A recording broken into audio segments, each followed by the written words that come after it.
मनीष जी, जोधपुर से। श्री हरिवंश महाराज। श्री हरिवंश महाराज जी। महाराज जी, मैं पूछना चाहता हूँ कि संपूर्ण ब्रह्मांड में ईश्वर एक ही है, हम अलग अलग रूपों में उनकी पूजा होती है। महाराज जी, हमारे मन में विचार आता है कि हम किस भगवान की पूजा करें। जैसे सावन में शिव भगवान की कर ली, नवरात्रे में दुर्गा जी की, जन्माष्टमी में कृष्ण जी की, जिससे हमारा महाराज जी मन भटकता रहता है कि मैं कहाँ जाऊं, मतलब इसका मार्ग, आगे का सही मार्ग क्या होगा। प्रारंभिक आराधना तो सबकी ऐसी ही रहती है। कभी हनुमान चालीसा पढ़ ली, कभी शिव चालीसा पढ़ ली, कभी रामायण पढ़ लिया, कभी भागवत पढ़ लिया, कभी रुद्राभिषेक शिव अभिषेक कर लिया, कभी देवी की पूजा।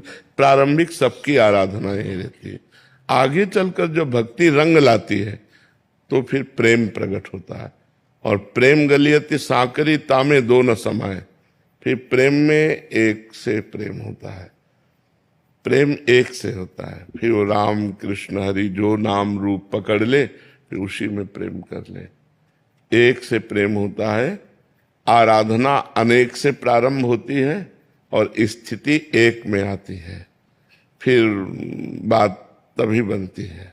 अब जैसे रामकृष्ण परमहंस जी केवल काली माँ में आ सकते थे, केवल माँ माँ माँ, तो वही परमात्मा माँ बना है, वही परमात्मा पिता बना है, वही राम है, वही कृष्ण है, वही हरि है, वही दुर्गा है, वही राधा है, वही सब कुछ बना हुआ है। तो प्रारंभिक आराधना जैसे आप कर रहे हैं ऐसी ही सब लोग करते हैं। आगे चलकर जब आराधना का रंग आता है तब फिर वो एक हो जाता है, फिर एक परमात्मा में प्रेम हो जाता है। तो अभी जब तक प्रेम का प्रादुर्भाव न हो तब तक सबको ऐसी आराधना करनी चाहिए।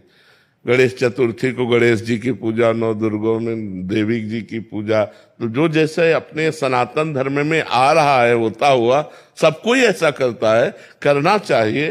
लेकिन जब उपासना का रंग चढ़ता है फिर वहां रसना कटो जो अन रटो, निरख अन फुटो नयन, श्रवण फुटो जो अन सुनो, श्री राधा जसवैन। वो केवल अपने प्रेम में उन्मत्त रहता है। उसमें जित देखूं तित श्याममयी है।